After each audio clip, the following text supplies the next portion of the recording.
Hello, YouTube. Hi. Good afternoon, everyone. Welcome to this afternoon's Dale event on producing outstanding digital resources, not just any old digital resources, but properly outstanding ones. I'm Hannah Jones. I'm Sector Development Manager for the East of England and the Arts sector.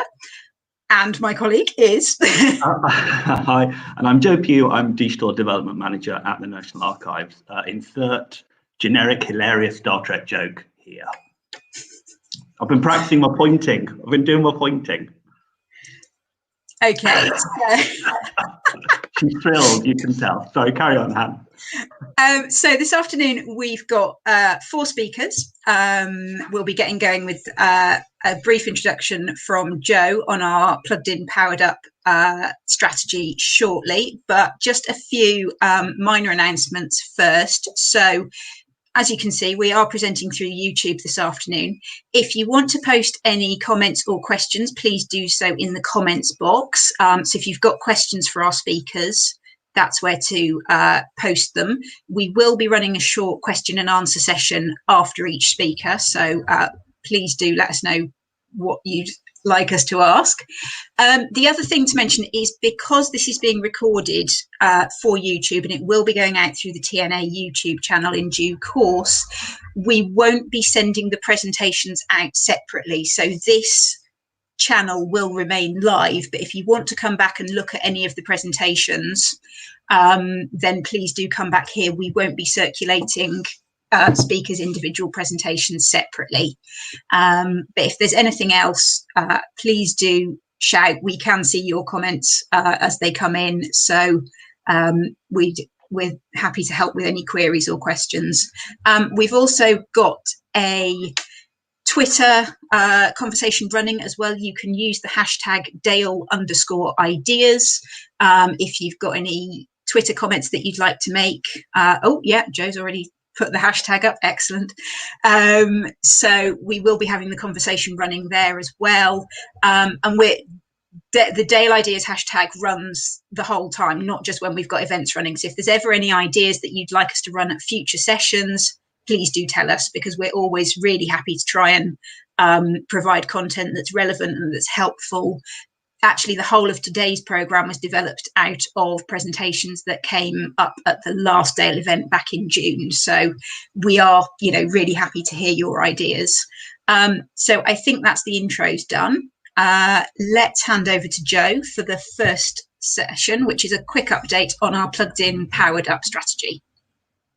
So yes, just very quickly, a few quick sort of headlines from me. I suppose one of which is to perhaps say that you can always find out what we're up to. If you're not following us on Twitter, how did you even know about this event? How did you get this link? Should you even be here? Yes, you should. But please do follow us. And if you do have any questions about technical projects that you're running, you should always feel free to drop us a note. In terms of plugged in, powered up in general, we'll shortly be announcing a second round of our peer mentoring program. So I'll look out on Twitter and indeed Gmail, because I will be looking for people who would like to be mentored through a technology project, or indeed might be interested in mentoring a technology project. So this year we had a group of mentors who were comprised partly of staff from the National Archives and partly from experts in the sector, and that's a model that we're going to keep following. So keep your eyes peeled for that. Talking about things a bit closer to home, the National Archives for a while has been working on how discovery is going to develop and change over the next few years. You may have already visited alpha.nationalarchives.gov.uk, where you can see some of the prototypes the team have been developing. We're moving towards beta, so where you might start to see some of the changes that are being talked about, perhaps into the new year, making changes on the site. And I'm really interested in hearing about what people would like and expect from that kind of development. If you haven't got data in discovery at the moment and you would like to have, please get in touch with us. Manage Your Collections is a very straightforward tool for allowing you to do that. And I'm really interested in exploring how we can give archives increasing control over their data and different ways of expressing their data. So the data models that we're talking about in the new system are much, much richer than we can provide at the moment. So there's kind of exciting stuff bubbling away there, I think it's fair to say. Novice to know-how, I can see on the Digital Preservation Coalition's website that they've got registration links at the moment for October, November and December. So if you haven't already signed up for Novice to Know-How, I believe over 1,000 of you have, and given it's an online course, I'm informed that the completion rates are astonishingly high. So, you know, this, if you've been waiting for the moment to be gently led by the hand through the minefield of digital preservation, then now's the time to consider giving that a go if you haven't had a go on that already.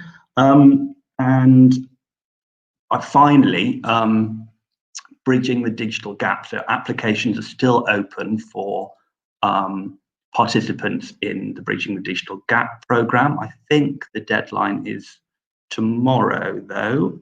So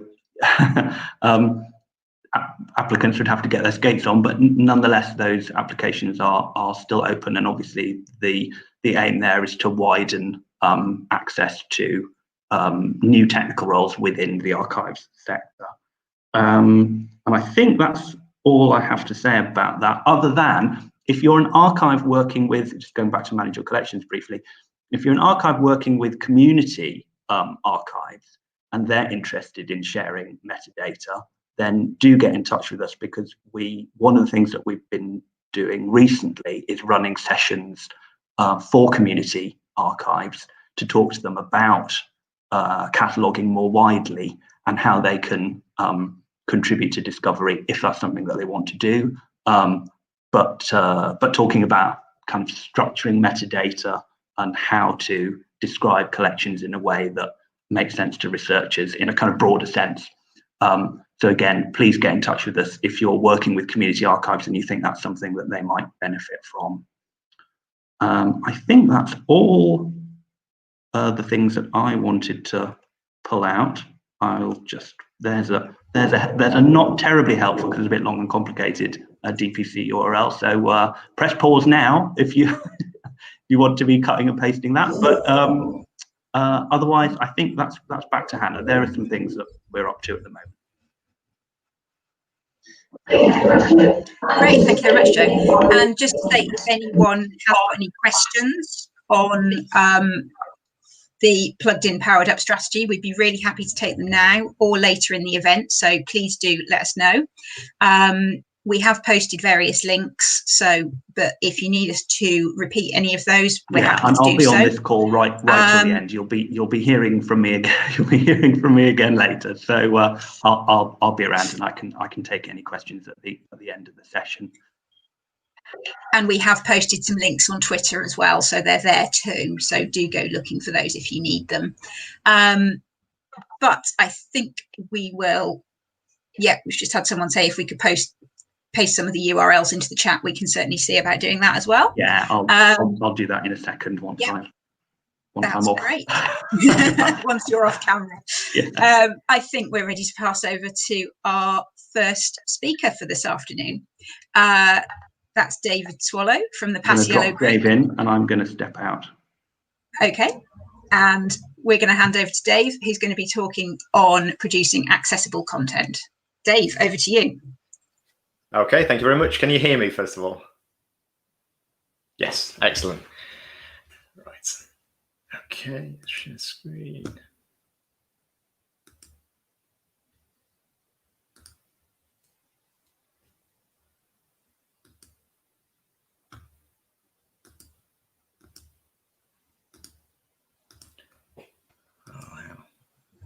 Sorry.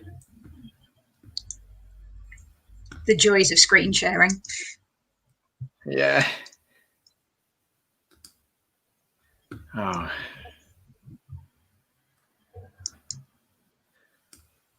can't seem to share my screen. Hold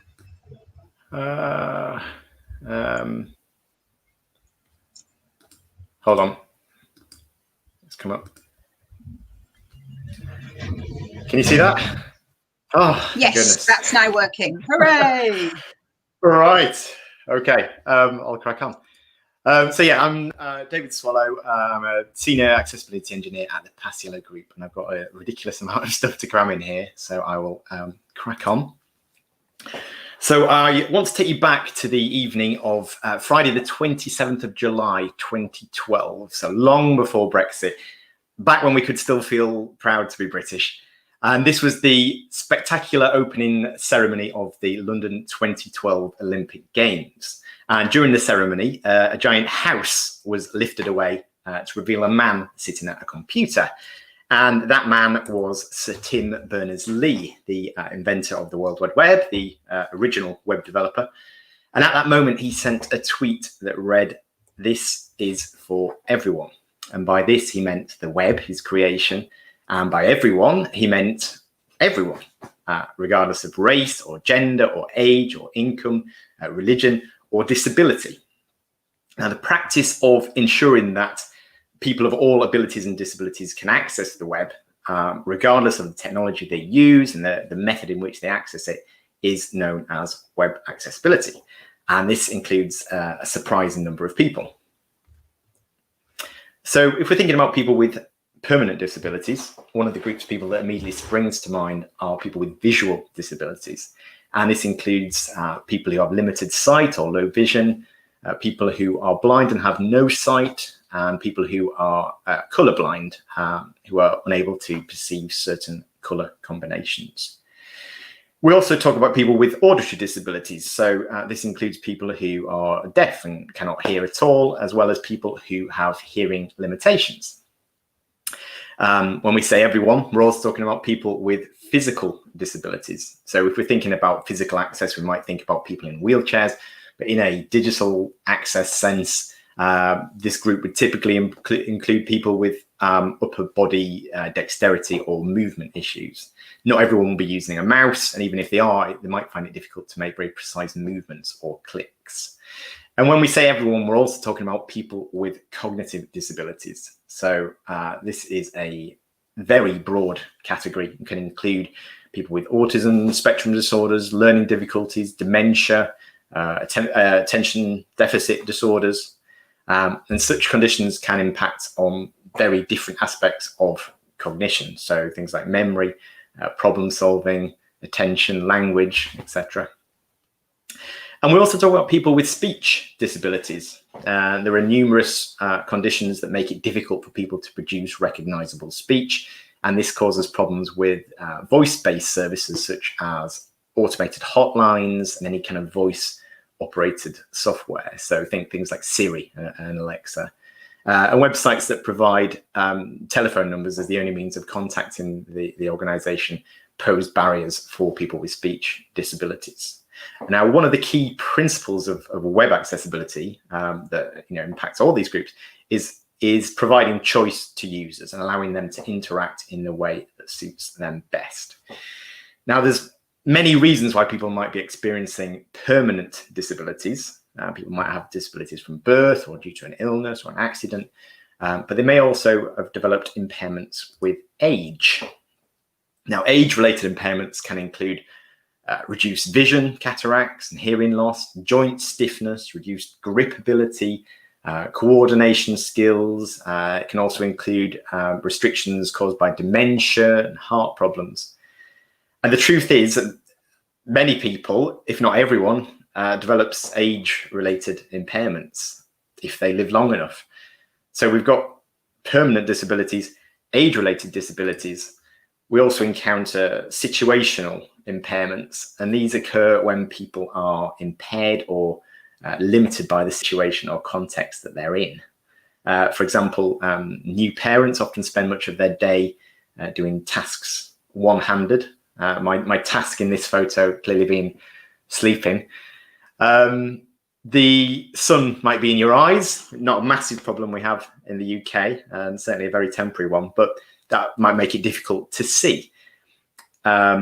We might be in a crowded place, such as a busy office, not anymore, but where it may be difficult to hear, or a very quiet place, such as the quiet coach on a train, where it's not appropriate to speak. We also encounter temporary impairments, and these are short-term injuries and conditions that affect the way we interact with the world around us. For example, you might develop a cough, hopefully not a persistent one, or lose your voice completely, temporarily making it difficult to speak. You might have RSI or carpal tunnel syndrome, or you might have broken your arm, temporarily making it difficult to use your hands. And you might also suffer from migraines, making it temporarily difficult to think or to see or to talk.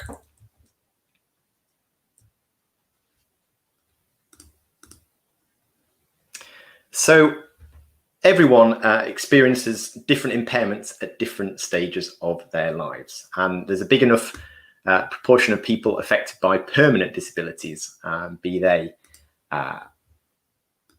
visual or auditory or physical or cognitive or speech. When you also factor in age-related impairments and the many people affected by situational and temporary impairments, that's a huge number of people. So it's important to ensure that our products and services and technologies and our environments can accommodate them. So accessibility is about creating products and services that are usable by everyone. But what does that mean in an archive context? Well, it's really not much different. Accessibility is about addressing the challenge of making archives easy to access by everyone. And this means that all of your service users and colleagues should be able to access archive collections in the way they want to. And it's about ensuring everyone can use your catalogs, your websites, your web applications, your mobile apps to find information and engage with collections. So accessibility is about access to your environment, both physical as well as digital, although digital becoming increasingly vital in a COVID world without the physical presence of archivists. Accessibility is about access to your collections, both the archive materials as well as the technology used to access them. Accessibility is about access for people, both your service users, the researchers, but also archivists, your colleagues. And of course, your service users will vary in many ways, be it their goals or their experience, their subject knowledge, etc. And archivists should strive to support all users in equal measure. Now, cultural heritage institutions really only exist to connect us all with the past and to help us better understand the present. And the emphasis really is on us all. The National Archives explain that archives are for everyone because they are about everyone. As some of you will be aware, the National Archives' current strategy is literally called Archives for Everyone. And they aim to connect with the biggest and most diverse audience possible in the most innovative ways they can. And this isn't a new or unique perspective. If you take a look, for instance, at the British Library's vision and values, they say we engage everyone with memorable cultural experiences. There's no caveats with that, no disclaimers. They don't just engage people who can see and hear or people who can walk unaided. It's everyone. And the British Library also aim to grow their capacity to inspire young people and learners of all ages. So not just academic scholars, not just students, but lifelong learners.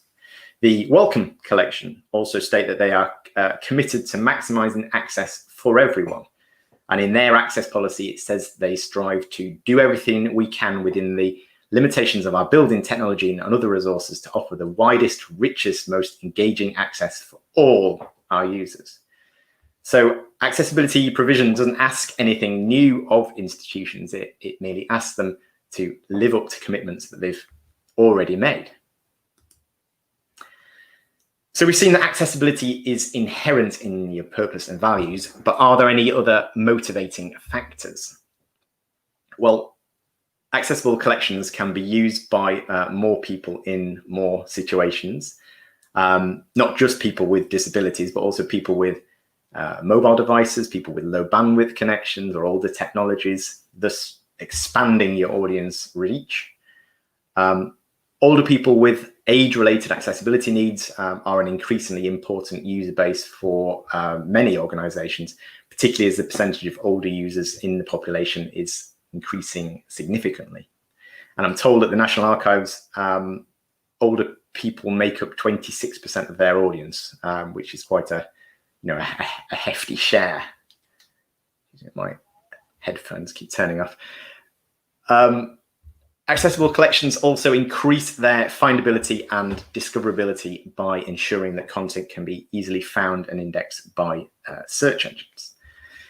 Legal requirements. So there's a legal obligation not to discriminate against people with disabilities. The UK Equality Act says that all UK service providers must consider reasonable adjustments for disabled people.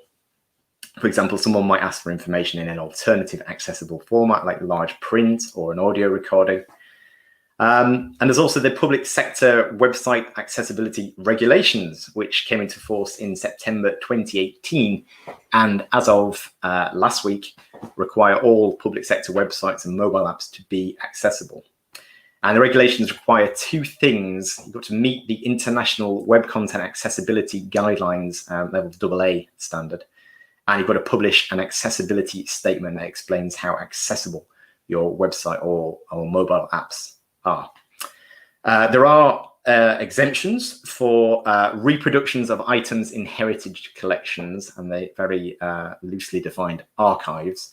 But even these exemptions are bounded, and objects have to be made accessible unless this would affect preservation or authenticity, and unless accessibility can't be automated and is not cost efficient. So these exemptions shouldn't be taken as a get out of jail free card, particularly for born digital material. Accreditation. So access is a key part of the Archive Service Accreditation, the UK standard for archive services. And amongst other accreditation concerns, such as the state of the organisation and the care of the collections, there is a focus on stakeholders and their experience. And this section emphasises that the archive should provide good access to its collections for its whole community, and a variety of methods to access and engage with the collections. So assessors would be looking for evidence that the needs of diverse audiences, both on site and online, are being met. And then, above all, making services accessible is simply the right thing to do. It improves access for people with or without disabilities, older people, people with low literacy, people not fluent in their language, people with low bandwidth connections, or using older technologies.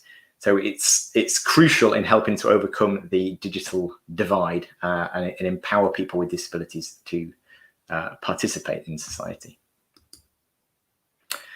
So what can we do about it? So in an ideal world, you should be able to deliver your collections access at scale to everyone. And we've seen the commitments that have been made towards these goals. But access is undoubtedly a complex issue. And in practice, there are likely to be significant barriers to accessing your collections. So while the means of access, be it physical or digital, should really be accessible, it's unlikely that the actual collections are in their entirety. So PDF files, anyone? But what is important is that there's a clearly defined pathway to collections access for everyone. And such a pathway needs to be laid out in an access policy. Now, earlier this year, the DLF Born Digital Access Working Group released the first version of their Levels of Born Digital Access. And this provides a useful framework for thinking about the dimensions of access, of which accessibility is a part. And each area contains 3 levels of suggested criteria. So for accessibility, this actually mirrors the legal requirements. So at level 1, researchers are provided with info on the accessibility of born digital materials. So you're creating access policies, accessibility statements, you're defining the pathway. You're informing researchers how the institution's complying or planning to comply with accessibility standards. Level 2, researchers are able to find accessible information and metadata about the materials they need. So this concerns the means of access, ensuring that the catalogues and websites are accessible. And you're acknowledging access challenges, but providing a mechanism to allow researchers to request accommodations. And then level 3, researchers are able to render and use materials. And so this is about making the collections materials themselves accessible. So this is just a very, very brief snapshot, but I think this provides a really good pathway to access for everyone. So crucially, you need to be asking, how is the archive doing? What level are we at? How far along this pathway are we? So can you say whether your service would meet these requirements? So just nudging things back onto something I have a little more expertise in. Physical access is one thing, but in terms of practical steps that you can take to determine the accessibility of your digital collections, make accessibility part of your procurement and contracting processes. So insist that vendors conform to accessibility standards when procuring digital resources, software, apps, websites, hardware, whatever. And when you're contracting to build digital resources, so through design agencies or designers, developers, content producers, etc. But you should be testing your websites regularly using automated testing and manual testing. Don't just assume that your IT departments will handle this. This is everyone's responsibility. Automated testing is great for getting an overview of accessibility issues, but there will still be issues that require human judgment, and that's where manual testing comes in. But there's plenty of free automated tools out there. Axe from DQ, Wave from WebAIM, Arc from the Paciello Group, but to name a few. And each of these have free browser extensions, and also the developer tools within browsers these days have lots of really useful accessibility features. Lighthouse in Google Chrome is particularly good. Your service needs to work on the most common browsers and devices that people will use to access your services. So this is likely things like Chrome and Firefox, Safari on desktop platforms. But also consider browsers on mobile platforms, Chrome on Android and Safari on iOS. And you must also make sure that your service works with common assistive technologies. So really we're talking about screen readers, but also things like screen magnifiers and alternative input devices. And the most common screen readers are JAWS, NVDA, which is free, and VoiceOver, which is free, but with a very expensive Apple device. But that might mean testing it yourself, or ideally you'd conduct testing with people with disabilities, the gold standard of accessibility testing, and that will really uncover the issues that really impact your users. And you might also consider getting a professional audit done of your organization, your building, and of your website. And I can recommend a company that provides such a service. So I like to finish up where I started off with a quote from Sir Tim Berners-Lee. It's generally considered a bit of a cliche to include a quote from Sir Tim in an accessibility talk, so I'm including two. So it applies to the web, but it could have just as easily applied to archives. So he said, it has taken all of us to build the web we have, and now it's up to all of us to build the web we want for everyone. So a web or an archive that is for everyone must be everyone's responsibility. Okay. So, great, thank you very much, Dave. That was fascinating. I had no idea whether the microphone was working through that. There was we could hear you. If anyone's got any questions for Dave, then do please post them in the comments. I guess one of the things that I was going to ask was, obviously you covered a lot in that presentation.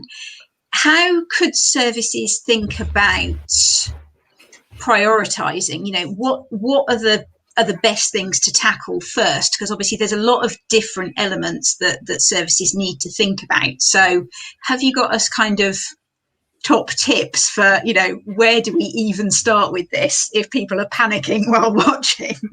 Yeah, well, I think I'd follow that, the the levels of born access thing. That I think that does make a really good pathway forward, really.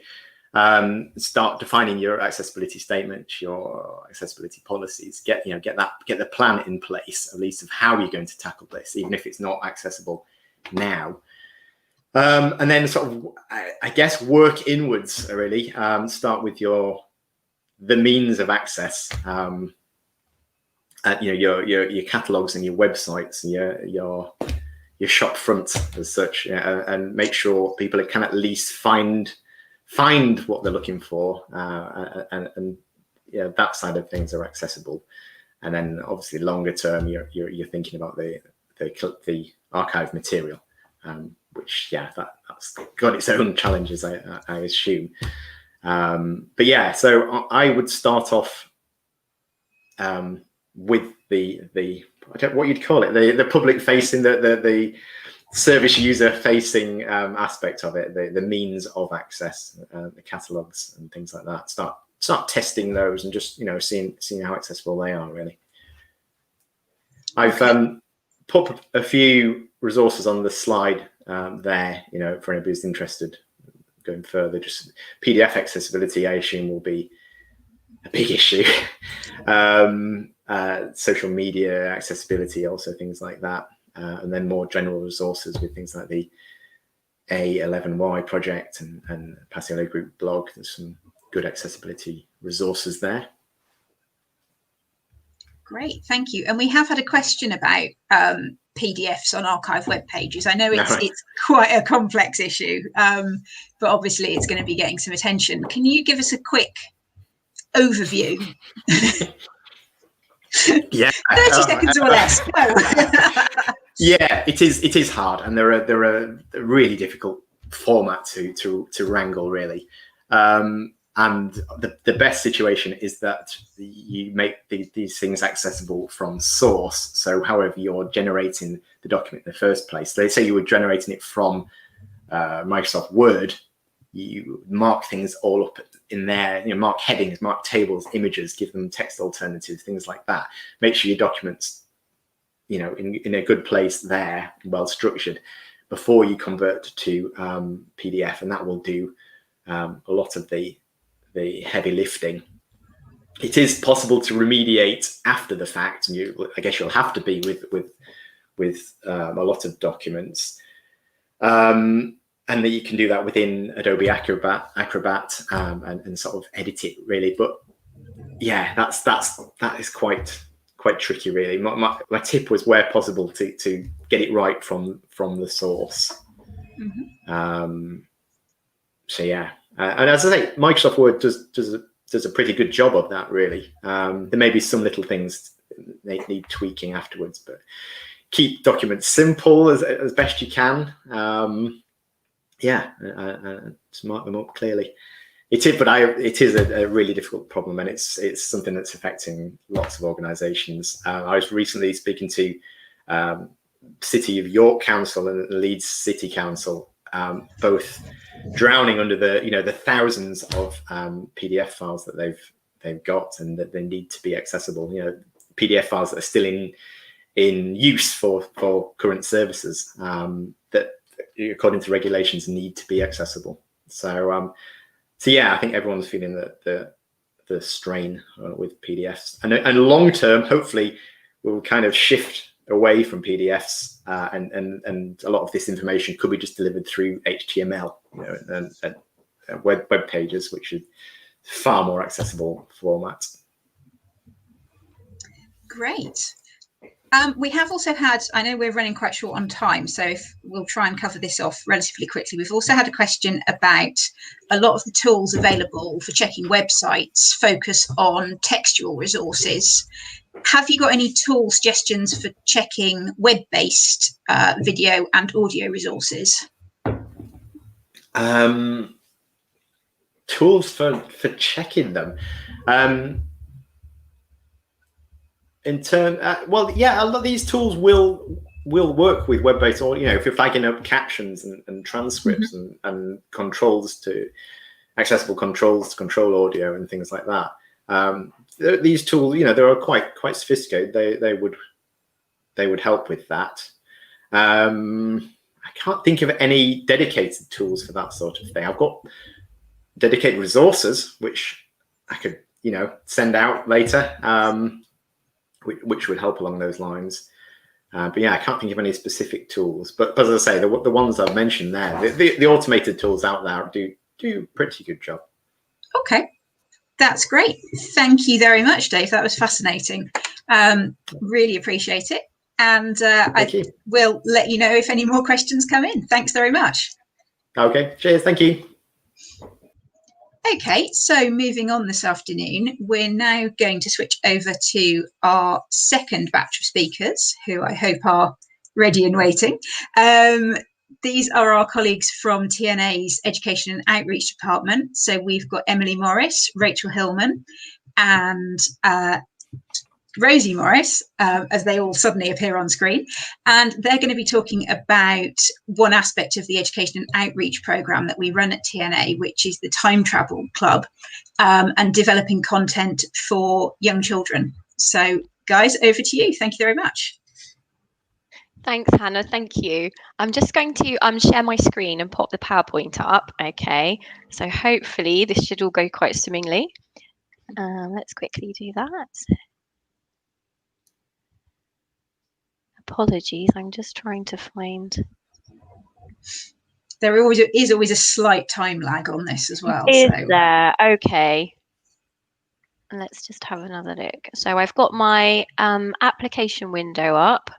Yep, that should be the one. And I can't, unfortunately, I can't see my PowerPoint. How is that? Rosie, this might be when I have to look at you in a rather panicked way. Let me give it a go. Can you try for me? Thank you.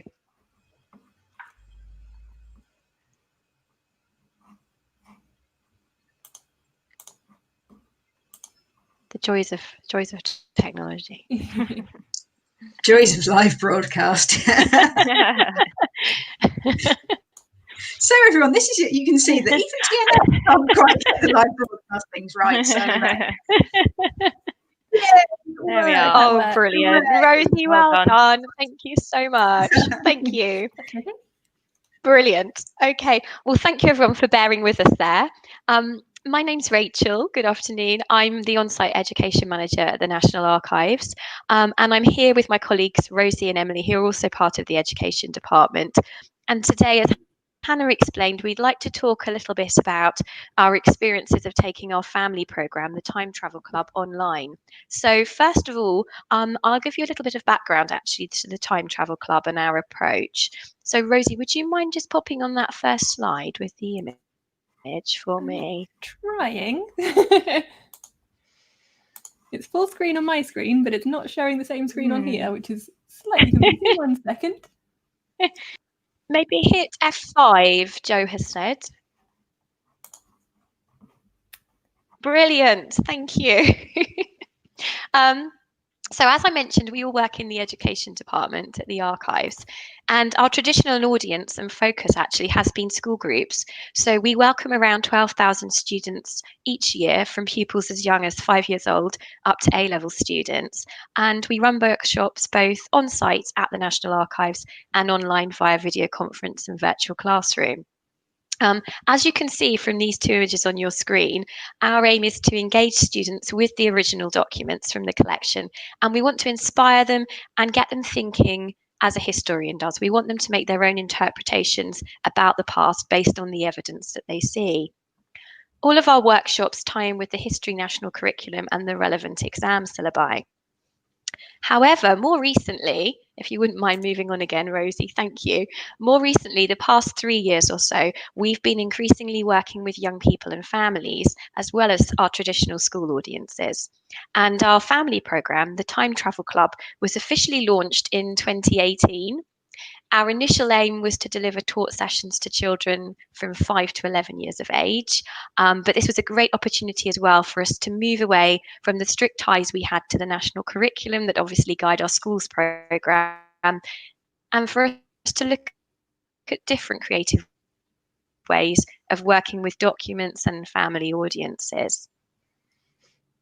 So we've been really fortunate actually to work with some brilliant creative practitioners over the past couple of years, and they've enabled us to develop a range of sessions encompassing sensory storytelling and different artistic and creative approaches. So everything was going really well. It was going swimmingly until March, when COVID hit, and we quickly realised that actually we couldn't have visitors on site, and we'd now need to think about moving our offering online, certainly for the short term, if not for longer. But we still needed our general principles for the Time Travel Club sessions to apply. So the approach and what we needed to think about were as follows. We first of all needed to still consider that hook document or mystery document, which is a record that we take from our collection on a particular theme, and we use that to engage and hook families straight into a session as we would on site. So we had to think about how we might replicate that experience in an online capacity. And we still needed to think about the historical focus and inquiry of our sessions. We wanted to give our family sessions purpose and enable families to look for evidence, as we said, and make their own interpretations. We also wanted to keep the essence of families working together and having fun.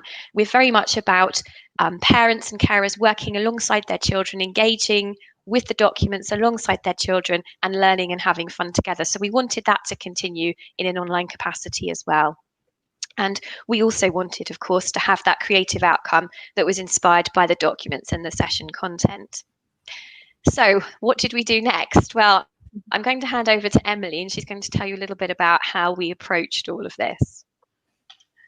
Hello everyone, my name is Emily and I'm the Family and Young People's Programme Officer at the National Archives, and I work in the Education Department with Rachel and Rosie. So yes, moving online, this is how and why we came up with Time Travel Club TV. So aimed at Key Stage 2 children, episodes, which are really just sets of pre-recorded films, are hosted by members of the education team.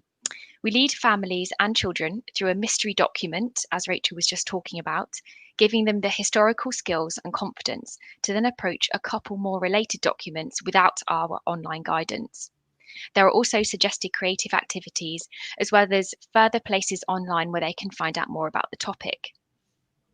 We started off linking the episodes to the Key Stage 2 history curriculum, so such as the Tudors, which you can see on the screen now.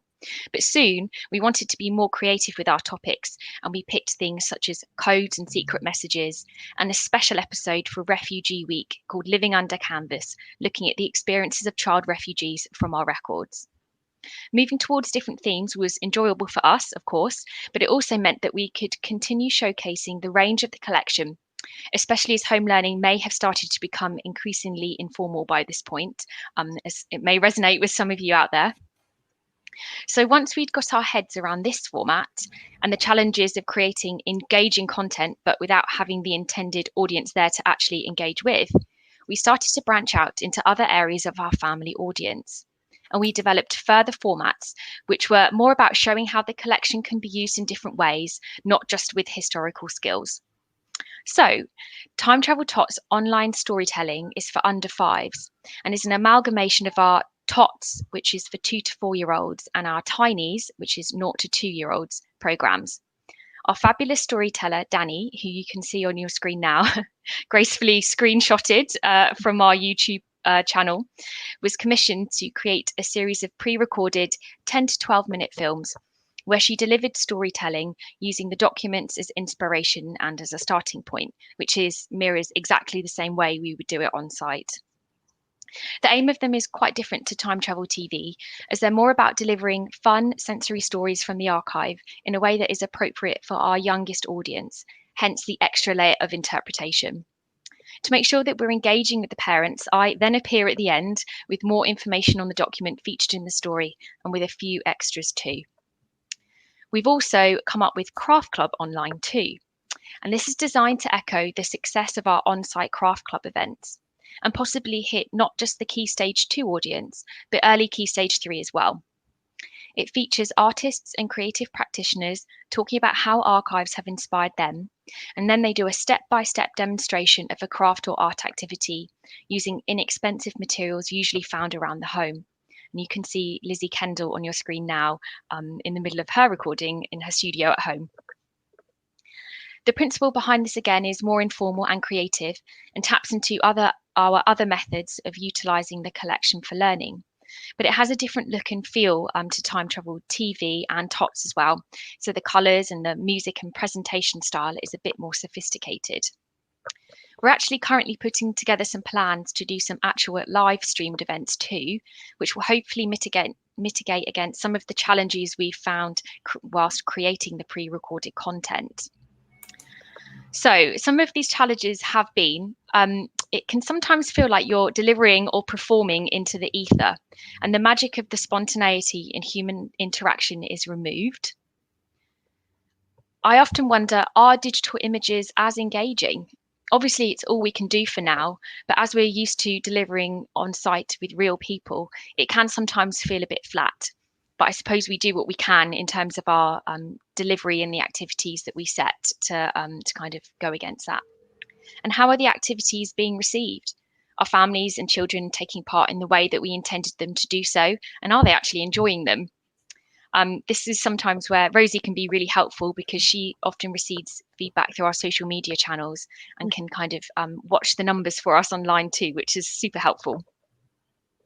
So now that we have a few months under our belts, we can start thinking of how to tweak the formats to improve on what we perceive to be the challenges. But there are benefits too, of course, of going online. We can connect with people more easily around the country. The ticket cost is now not the barrier, although access to technology is. And it really has made us think outside of the box, and in a way that we actually weren't really used to doing. Well, I certainly wasn't anyway, back in March. So I'm now going to hand over to Rosie, who will talk all things technical. So thanks, Emily. My name is Rosie Morris, and I am the Education Web Officer for the National Archives. So my job on a day-to-day basis is really to address the things that Emily has just listed as her challenges here. My day job is actually to take digital images of documents and turn them into engaging educational material for students and teachers kind of around the country and indeed around the world to use. So my job in terms of the Time Travel TV project was to take all of the kind of practical things that the on-site team had done and turn them into the actual digital offer that we were able to put online. So as you can hopefully see on your screen now, I was the one that was doing most of the editing for the Time Travel TV project. The education officers would record their workshops in Zoom, a platform that they had become familiar with for their own online teaching, which is something that we normally offer in the archives aside from during the COVID pandemic. And they would record themselves with their PowerPoints and do their whole session and then send those files to me, and I would package them together into what became Time Travel TV. That included putting on our branding, and you can see here our lovely Time Travel TV mice. These were actually mascots that we used for Time Travel Club as a whole. So they are things that hopefully our young people who came to our sessions on site at the National Archives itself were used to seeing, and became a really nice transition so that they were familiar to them when they were watching Time Travel TV episodes online. They would recognise the mice that they had hopefully seen in the archives as well. It was also my job to put together the rest of the branding. So you can see our title slide here and end slides as well. And we would put this all into our editing software, and we used Adobe Premiere Pro, although there are many other editing softwares that are available should you be wishing or looking to create your own video content. Really, all you need is something that you can snip up video files, rearrange them, cut out anything that you don't want to include, and layer on things like images and audio. We made sure that we were using royalty-free audio in our video files, and we were making use of the YouTube audio library to do this. It's a really useful tool. You can filter music by mood or genre, and you can also find suitable durations to fit your videos as well. So we really wanted to find something that was fun and playful to suit the tone of our Time Travel TV episodes. And we could also use sound effects from the sound effect library as well. We had an episode where we were doing a sensory story of the excavation of Tutankhamun's tomb. So we were able to use sort of sand on the wind dunes and that kind of kind of tomb-breaking, I guess, sound effects to complement that story and make it really fun and interactive for our young viewers. Also, going off the back of David's presentation just now, we like to make sure that all of our content is as accessible as possible.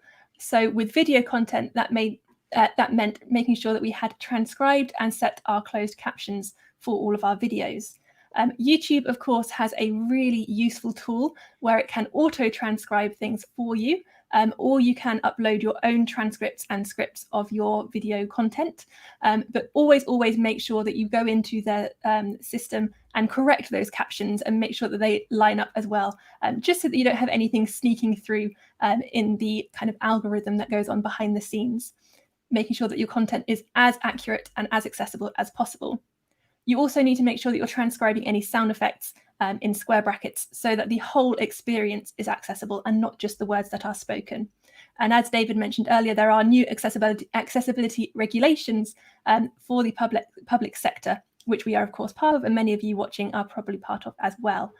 So just make sure that you are making your content as accessible and as fitting to those regulations as possible.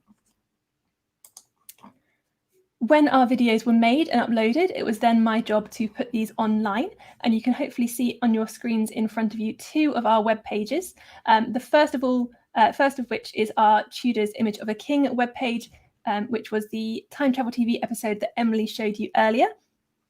And online we have got our kind of lesson at a glance, where you can see potential activities, you can see the actual videos themselves, and you can also see the high resolution documents that are mentioned in the videos, so that you can really take your own time exploring those documents with transcripts where available, and really take part in the activity as a whole.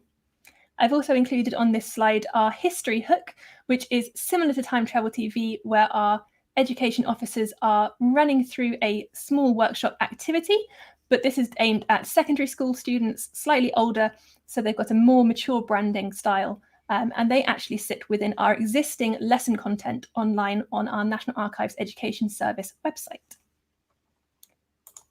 And finally, it was then up to us to try and make sure as many people saw this project as possible. So we shared them out using our Twitter and our Facebook pages. You can find us at UK NatArc Edu on Twitter and the National Archives Education Service on Facebook. We used hashtags to follow each of the different projects. So Time Travel TV, History Hooks, and Time Travel Tots are the 3 that we have discussed today. And we like to share those out to teachers, to the public. We used home education hashtags during this time period as well, really to just try and put our content in front of as many people who are looking for educational, historical content as we can. We also have put this on our website as part of our kind of commitment to making our content as interactive and accessible as possible. And I've just put another slide here with our Workshop Voices themed collection, so that you can see we have actually put over 50 documents that relate to the poor law unions, where you can see the documents in high resolution. You can see the transcripts of those documents so that you can read along. And we have actually just added voiceover work to those as well, so that the documents can be read out to you and really bring those documents alive. And I think that's all I've got to say. So I think we'll hand over to questions now.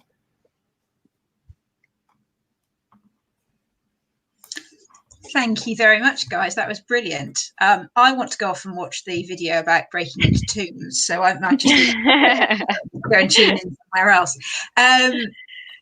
We've actually had a really nice comment saying from one of our participants this afternoon, saying that they've actually been watching the programmes over the last few months and really enjoyed it. They like the storytelling and jigsaws, so that's really, really good. So if anyone's got any questions, then please do post them. I think we have got a slight timing lag between the broadcasts, so we might just have to wait for a couple of questions to come in. I think one of the things I was going to ask about was, you mentioned the importance of identifying that kind of hook document that you can use to kind of draw people in. How do you go about doing that? Is it, you know, random conversations in the office of, oh, I found this really good thing the other day and I'm now thinking how we can use it? Or how do you go about kind of identifying those key documents that you think are going to chime really well with a younger audience? Well, sometimes it is actually a conversation, Hannah. It will be with other colleagues in maybe the collections, expertise and engagement department as well, and people just coming across things that are quite quirky and unusual. So, for example, for the code session that we ran, we came across a cartoon from the Second World War, and within the cartoon, it was fashion. Women were dressed in sort of fashionable dresses, and the pattern on their dresses was actually Morse code, and it spelt out a secret message. So it's things that kind of perhaps on first glance actually might look quite innocent, quite unsuspecting. And then the more you get people to analyse and interpret the record, the more of a backstory it will reveal. Rosie, I don't know if that's sort of the same kind of approach that you guys take online as well, is it? Or are there specific things that you particularly look for? Yeah, absolutely. We do try and follow the national curriculum where possible, or the exam board curriculums. So we are always kind of keeping track of what different schools might be using. We actually also do call outs for schools to let us know what they're looking for and seeing if we can match anything to those. But really it is just knowing our collection, finding things that our education officers are passionate about, or that we think students will be passionate about, and really just making sure that we are putting our wonderful collection in front of as many people as possible. There's so much fascinating content in there that it's kind of hard not to find something that the students would actually be interested in. It's just making sure that they can access it with as many different features and ways as possible. Great, thank you. We've also had a question from Claire asking about evaluation. Are you able to evaluate the programmes in terms of audience diversity, or conduct any other type of evaluation on who is watching and who is using the content? I think that's one for you, Rosie, again, sorry. Yeah, so mainly through kind of YouTube's own algorithms. So we can see using their analytics, things like age groups or locations. We can't really see too much in terms of sort of background and diversity in that sense. But we're trying to kind of make our content as diverse as possible to appeal to as many people as we can. So we don't get necessarily the feedback that is kind of the case, but we welcome any feedback as we can, again through our social media channels, or through whatever algorithms and analytics that we can use. It's one of the ways that we're trying to look forward into how we can increase diversity in our content and in our collections, to try and really show that history is for everyone and represents everyone. Yeah. Great, thank you. And presumably that's something that in terms of engaging with teachers and sort of things that tie in with the curriculum, that's going to be one of the pieces of feedback you'll get as well, in terms of what the demand is for content that you could deliver in future.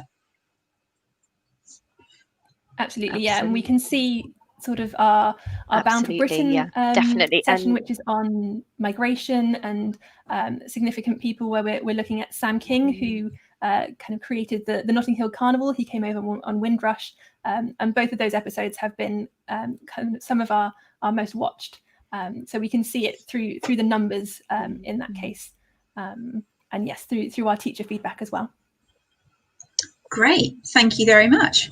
Well, it's been brilliant. As I said, I just want to disappear off and go and play with the Time Travel TV channel now. So I might stay on the rest of the event. I might just go and tinker elsewhere. Thank you very much, guys. That was absolutely fantastic.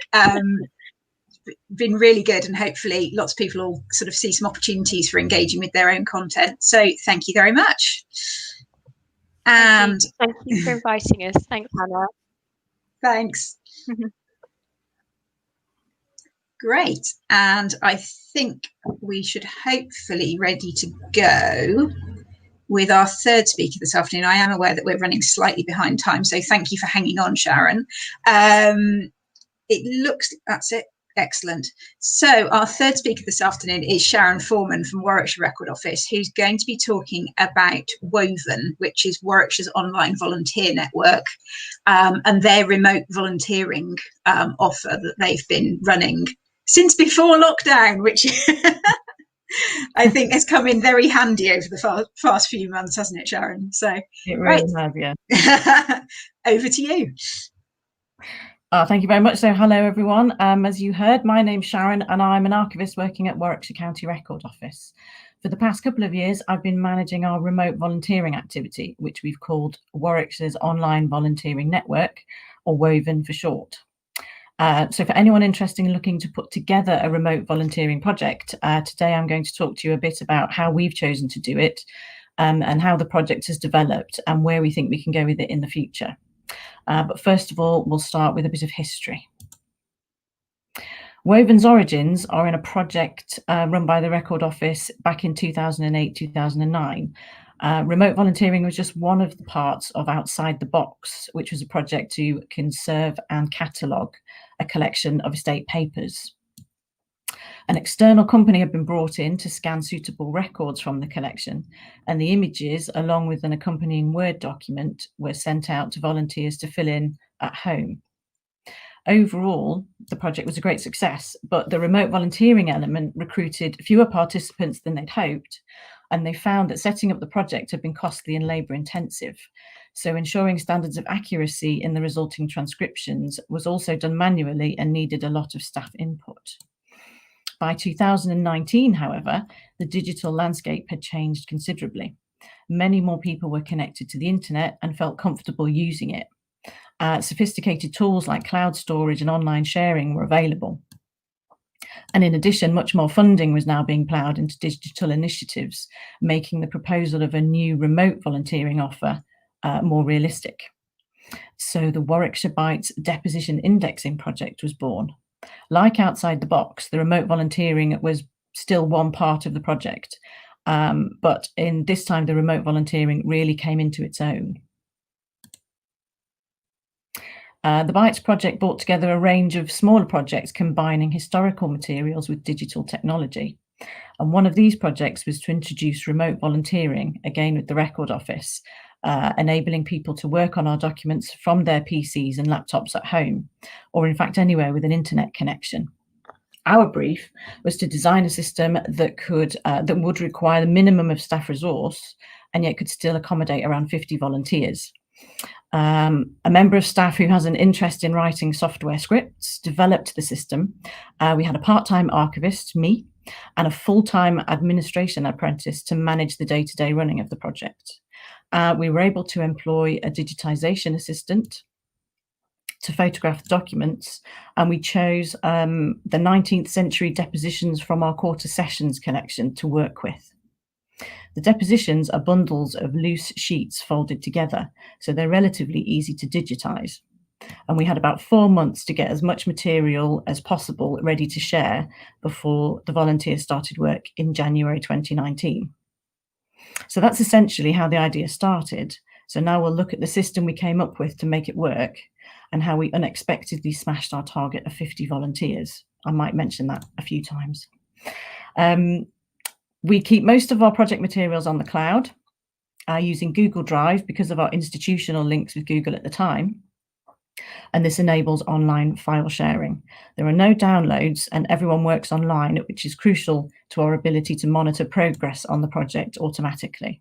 And I'll explain more a bit about that in the moment. We have a dedicated mailbox and we share links to the documents with volunteers via emails. We maintain standards of accuracy by getting them to check each other's work rather than having us do it. There are 3 stages to the indexing project. So 1, the volunteer signs on and gets a unique project ID, and we assign them to one of 3 groups, A, B, or C, which you can see here. They index their bundle of depositions and they let us know when they're finished. And 2, we create copies of their completed worksheets and we allocate them to volunteers in the other 2 groups, and they all check and amend each other's work as necessary. Stage 3, we compare the 3 versions of the sheet, and our specifically written script identifies the entries that all 3 volunteers agree on. So we can take these to represent the most accurate transcription possible. And these selections will eventually become the final version of the worksheet, which will go to form our final database, which will be available online. And then we go back to stage 1 and start again. So this is what we're asking the volunteers to do. Using the images we share with them, they read through a bundle of depositions and input the relevant data into this spreadsheet. Because of their, or as well as their suitability for digitisation, we chose the depositions for this project because the same information appears in every one. So we can provide an identical pre-formatted sheet for everyone to complete, and they have very few decisions to make about what to include. The grey cells that you can see populate automatically with details of the bundle being worked on. And to further minimise the chances for error, we restrict the data input by using drop-down menus as far as we can. And we lock the sheet layout so that the volunteers can't add or delete lines or columns. So once people are working, it's good to keep track of what's happening, but checking each spreadsheet manually wouldn't be practical. So we have a series of Google scripts working in the background to automate this monitoring, and this produces what I call the dashboard spreadsheet. So from here, I can see who has which bundle, how far they've got with it, and when they last worked on it. Each file name is a link, so I can jump to any spreadsheet if I need to. And to make things even easier, the sheet's color-coded so that I can see immediately which sheets are still in progress. I don't know how any of this works, just that it does. So for me, it's a bit like magic. And in terms of managing the work, we keep an eye on our new starters until we're confident they've got the idea. But after that, we make routine checks every quarter to see how everyone is getting on. And using this dashboard, I can identify anyone who hasn't worked on their sheet for a while and target them with an email to ask if they're stuck with any handwriting or whether just real life's getting in the way. So that's how we're making our way through the indexing, but it's also useful to know who is signing up for these tedious hours of labour. Initially, we didn't know what the answer to that would be. So to be as inclusive as possible, we designed everything to be very simple to use and require only a basic familiarity with the internet and spreadsheets to get started. We wrote instructions for every stage of the project and included information about the depositions and what the quarter sessions were, and we gave some links to further reading around the subject for anyone who might be interested. And despite this, we genuinely had little hope in the beginning that we would get to our 50 volunteers. We thought maybe 20 if we were lucky. We did talks at local libraries and featured the project on our social media feeds regularly prior to the launch, but recruitment was still a bit patchy. And then we did get lucky. We were selected by Who Do You Think You Are magazine as one of the 4 Transcription Tuesday projects in February 2019, and we haven't looked back. 60 people signed up for that day's transcribing, and about a third of those stayed with us for the main project. And as a result, we were also picked up by dozens of family and local history websites, and we got volunteers signing up from around the UK, from Europe, and we now have volunteers in Canada, America, and Australia. So what's in it for them? So people have given us many reasons for their participation, and some have been keen to participate in heritage volunteering for years, but haven't had the time or the means to travel to venues to volunteer in person. This way, with no timetables or rotas to fit around, they can work whenever the opportunity arises. Several of our volunteers are housebound or have caring duties, which prevent their coming in to work with us in-house. They've told us that they like being able to do something that's good for them, but which they know also benefits others. And similarly, others have done research online themselves and said they enjoy the feeling of giving back after years of using information that's been produced by other volunteers.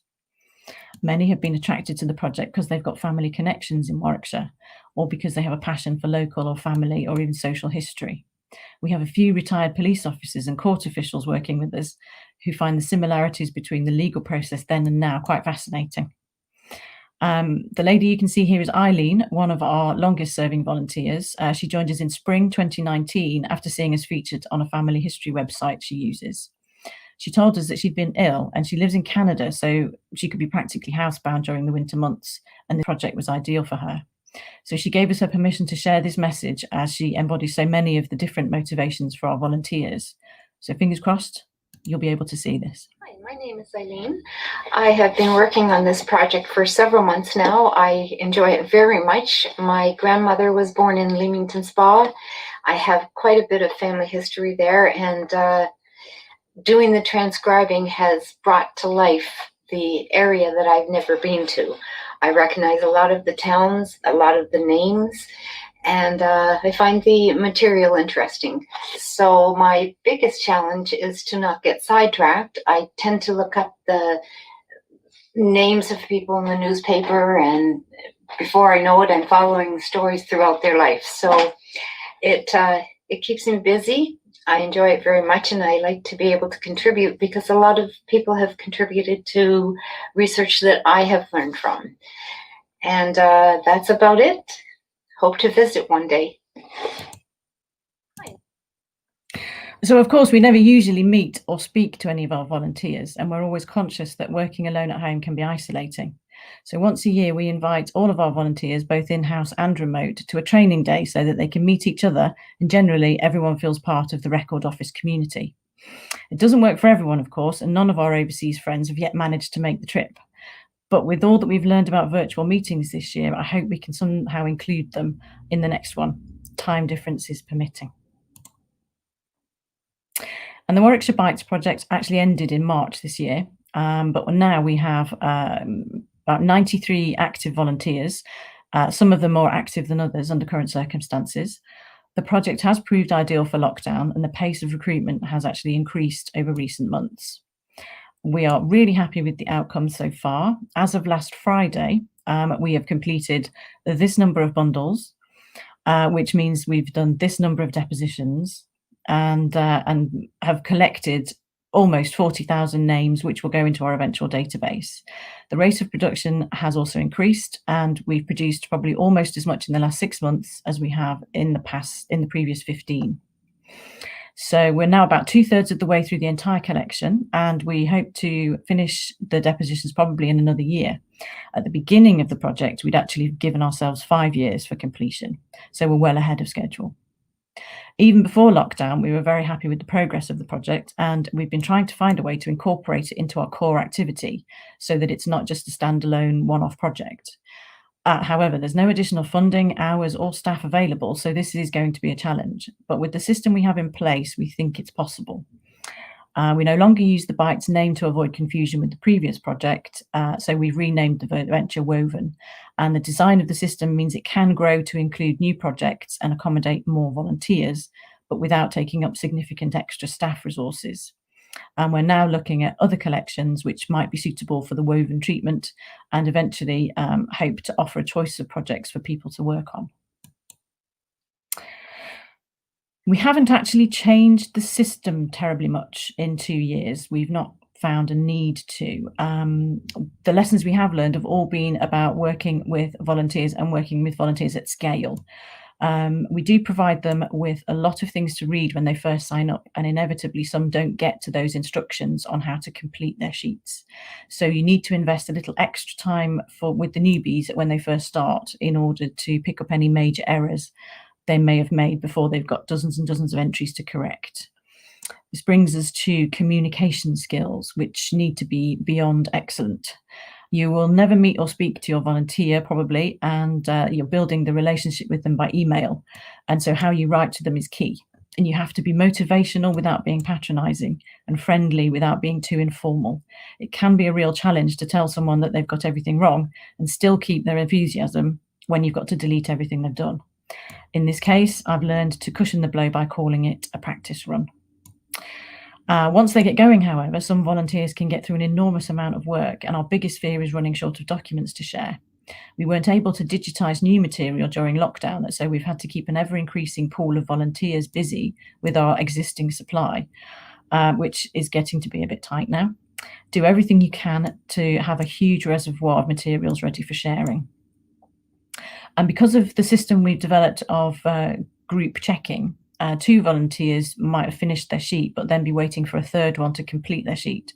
And rather than having the first 2 volunteers sit idle and, God forbid, wander off to find another project, an alternative task while they're waiting helps to keep them on board. This might also be nice to offer someone whose work rate has dropped. They might just need a change of pace. So it also helps if the alternative project is marginally less interesting than the main project, and then it's easier to get them back on the main project. With only a few staff hours available to maintain the project, we've automated as many processes as possible. And similarly with communications, it helps to have a template for all those initial emails describing the project and signing people up. And for our first batch of emails, we initially sent out to 30 people at the same time. We used the Gmail mail merge feature, and that kept that task manageable. So all in all, that's a brief gallop through what we're doing at Warwickshire at the moment with remote volunteering, and I'm happy to try and answer any questions. I think I may have a couple of colleagues in the audience as well, so if I dry, someone else may be able to help us out. Thank you very much, Sharon. That was really informative. And as you said, over nearly 100 volunteers engaging with the project is absolutely fantastic. That's kind of project gold dust, isn't it? It's everyone dreams of that amount of engagement. We are having a little bit of a time lag between you and I speaking and the broadcast appearing on YouTube. So we might have a few questions coming through a little bit delayed, but we have had a few questions posted already, two of which are relatively similar, so I will sort of combine those, and that's about how you get the individual volunteers to engage with each other, obviously when they're working remotely. Is there a platform that they can use to chat to each other? Do you encourage them to get to know each other? It's an interesting point. We did think about it right at the beginning, about preventing this kind of isolation setting in, but it hasn't been necessary, to be honest. I say we as part of the Warwickshire Bites project, we organised a couple of coffee mornings, but that was specific to the Bites project, but we got maybe a dozen volunteers coming in to talk to each other, and they really enjoyed sharing their ideas about how best to do the transcriptions, which was nice. But we wanted to set up a kind of an online forum which would be kind of moderated by us but not really include us, so that the volunteers could talk to each other. It was really difficult to set up within the confines of an institutional data protection, scary information governance kind of scenario, so they weren't keen of having lots of external emails crowding a system. So we surveyed the volunteers to see if they were keen, and no one really wanted it. So we've never really gone ahead with that kind of inter-volunteer connection. We offer them the training day once a year, which seems to be enough.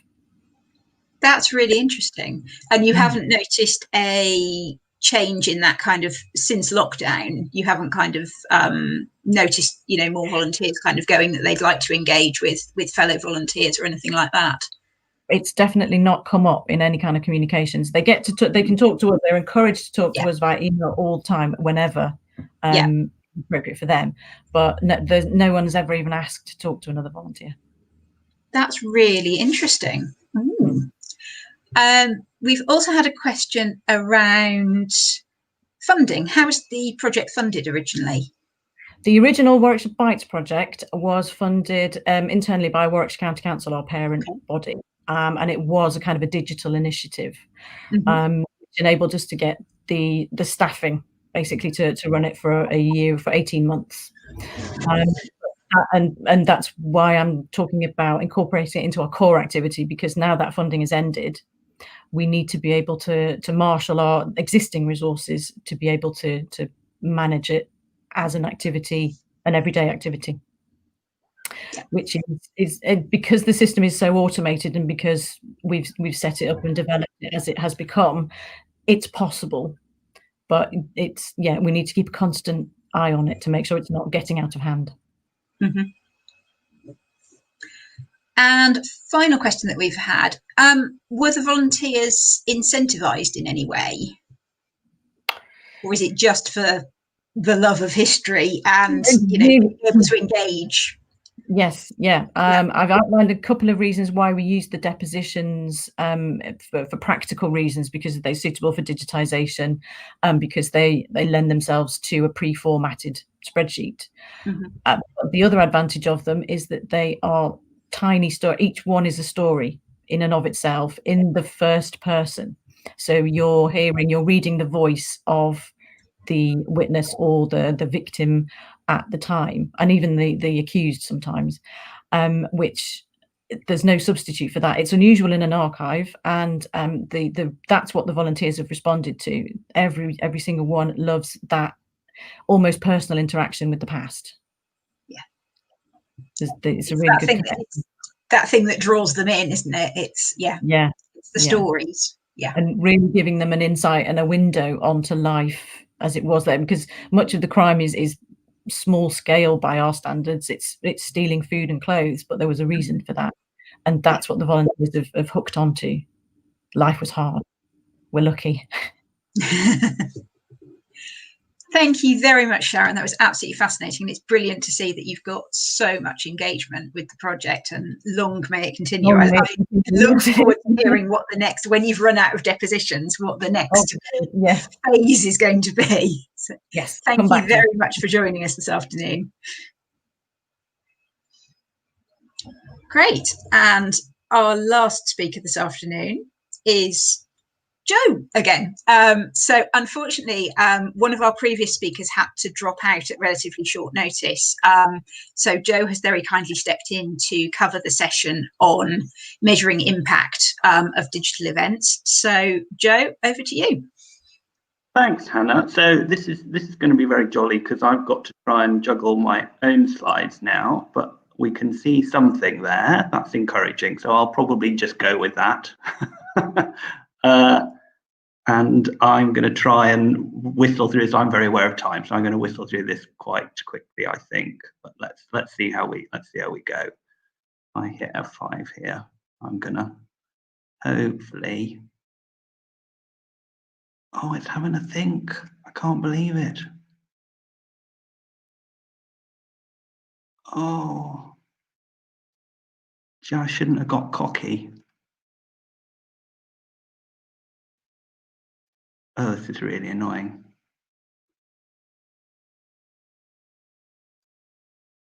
Okay, I might just see if I can try another go of doing that. Just give me. Oh.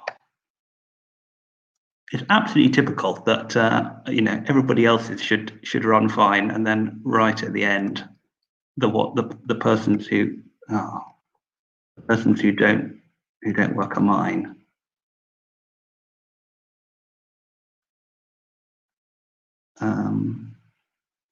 I'm going to add Hannah back in temporarily to help me, so she can feel my pain. Oh, thank you. Thank you very much. Sorry, it's just so this is a consequence, everybody, of trying to run the session and deliver a talk in the same session as this. It's been so well behaved, now just starts protesting very, very vociferously indeed. Let's try one more. Can you see that, Hannah? I can see the front page. Yeah, it's looking promising. Yes. Did it move on? Okay. So I'm afraid I can't. I'm going to have to leave you as a passenger in this, I'm afraid, because now I can only see the slides, and if I move on, it will break again. So that's you'll have to bear with me. I'm sorry. So I just there was a lot of interest after the last session in talking about evaluation, and the main reason for doing evaluation is that when we succeed, I feel like everybody should know about it. And the first person who needs to know if we succeeded is of course us. We need to understand when we do digital interventions of any kind, like whether they worked or not. So when you're developing projects, you need to think about how will you know if you've succeeded. You know, what is it that you're trying to achieve, and what are your success criteria going to be? So these are partly formed by whatever it is you're doing. So you think, oh, well, we'd like to revamp our newsletter because we'd like it to get more traffic. So then what's the current level of traffic? What kind of increase would you like to see? Interventions need to be appropriate to the platform you're planning to use and your current reach. So if, for example, you're thinking about some form of digital exhibition, well, you might plan for traffic based on some multiplier of what your current exhibitions that do take place in the building consist of. You might be dealing with a funded project, and the funder might have certain expectations. And there are also models for measuring impact. So the balanced value impact model developed by Simon Tanner at King's. I'm not going to go into that. It's extremely complicated, but it might be worth looking at because it shows some dimensions of impact that you might not necessarily have considered. And when you look at them, you might think, oh yes, it's very important that we consider that form of outcome. So collecting evidence, I think, falls into three main categories. So we measure, we ask, and we monitor. And when I'm talking about measurement, really we're looking for actionable insights here for any of this stuff. We can pile up a big load of data, but the whole idea is that we should be able to take some action based on things that we're looking at. And we don't really want to measure things if we're not going to be able to take action based on the results, because that's a waste of time. So, I wish we'd known earlier that none of the target audience had iPhones. It's so easy to be wise after the event in digital projects, but you can do some formative evaluation and find out some things about your target audience that might then change the direction of the project. Questions like, why are we putting so much time into YouTube when we get 3 times as much engagement on Instagram? That's not autobiographical. We want more blog posts like those that are getting in our top, that score top 10 for traffic, and maybe we'd like fewer that score in the bottom 10. The data is telling us about the kinds of blog posts that maybe we should be producing, or even what should we digitize next based on what our audience is attracted to in our current online offering. So when we're thinking about measurement, gosh, there are a lot of things that we can measure. If you maybe you're using Google Analytics yourself. If you're not, then now's the time to think about that. Or maybe your website is managed externally, so you need to be onto your IT team and saying, well, we know you have this data, you need to provide it to us. So when we're talking about web traffic, we can look at page views, we can look at numbers of unique users, we know what they've looked at, we know how long they spent doing it. The bounce rate, did they pop onto a page on our website and leave immediately? Generally, we'd rather they didn't do that. Sometimes it can be a good thing because maybe our site wasn't the right place for them to go, and maybe we explained that, but that's a number that we'd like maybe to get down. Conversion rates are related to this in a way. Where do users drop out of user journeys if they're trying to achieve things?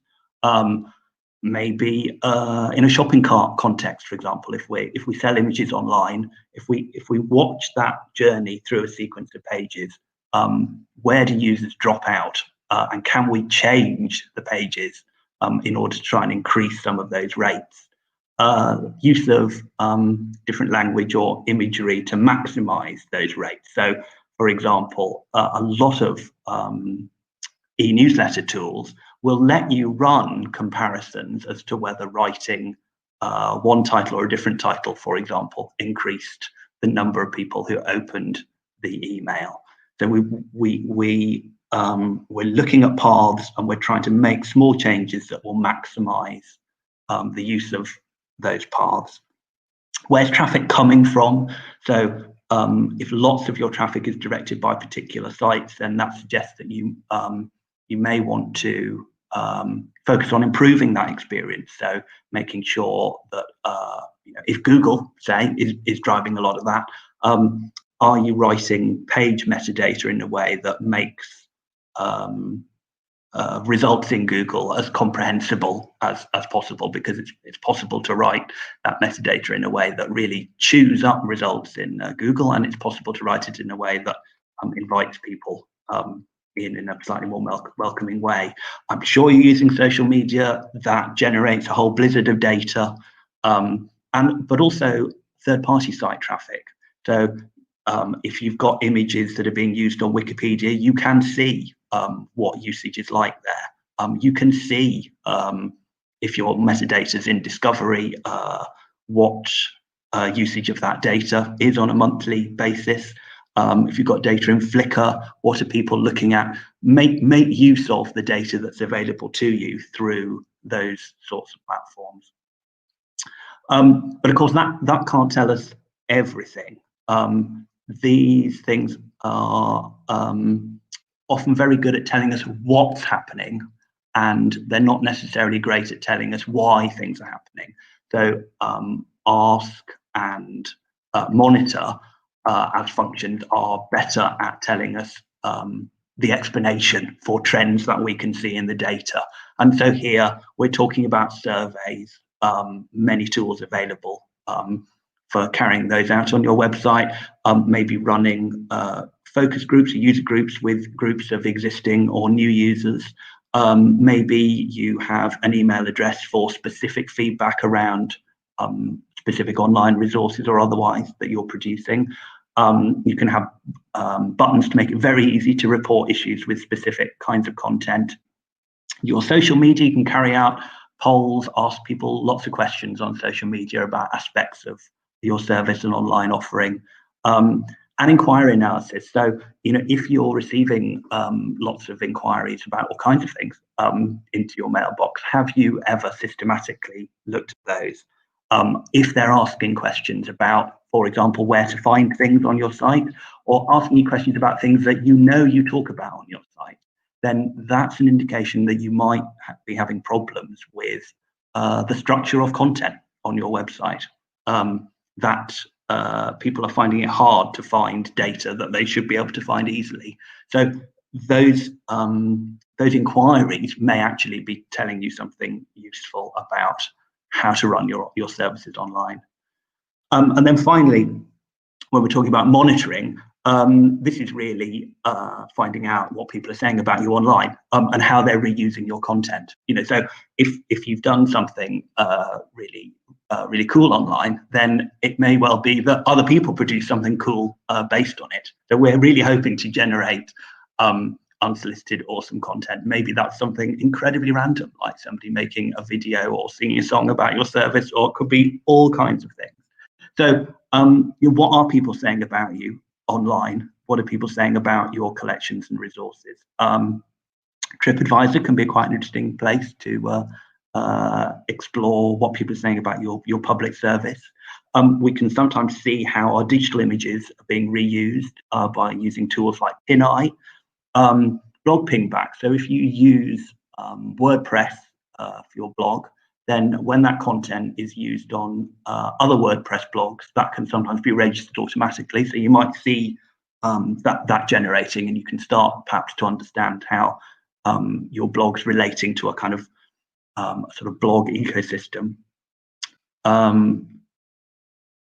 And I must have had some sensible reason for putting Google on there. Oh yeah, just Google yourself. My God, yes. I mean, Google popular items in your collection. What other content exists out there around you and your collection?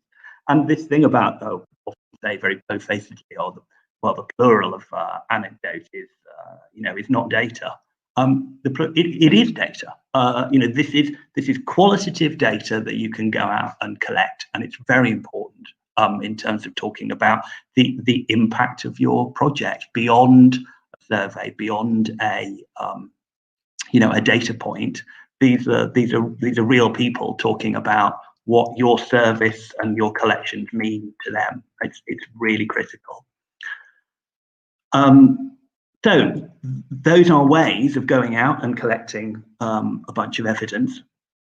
But the final step is, of course, to tell the story, because a pile of evidence isn't an argument, and this is the step that perhaps can get missed when we're thinking about metrics or data and so on and so forth. So you have to take the time to marshal that data, lay out what it's telling you, and encourage your organization to follow where it leads. You have to make this is part of a process of you making a case for specific action internally, whether that's to your boss or to your boss's boss. You may want to, we would all value sharing your findings in this area. So this is an area where other archives will really want to hear what kind of insights you're learning about how people are using archival resources online. And this work is always worth doing, because if we don't look for evidence and proceed on the basis of evidence, all we have are the highest paid person's opinions, and that's not necessarily the soundest basis for carrying out activities online or indeed anywhere else.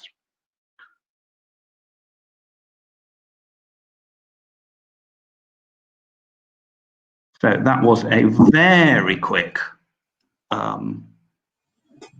wander through that as a topic. And if there are any questions, I'll happily take them.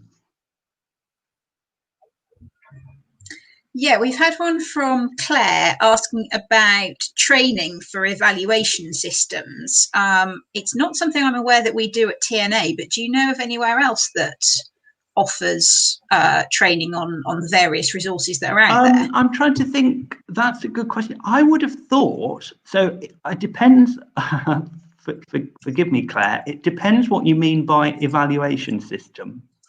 So if you mean, can we learn more about how Google Analytics works, then actually Google do quite a good job of walking you through that, because they would like to encourage you into their clutches. That's not really an appropriate word to use, is it? So there's quite a lot out there around Google Analytics, but it depends. It sort of depends what you're running.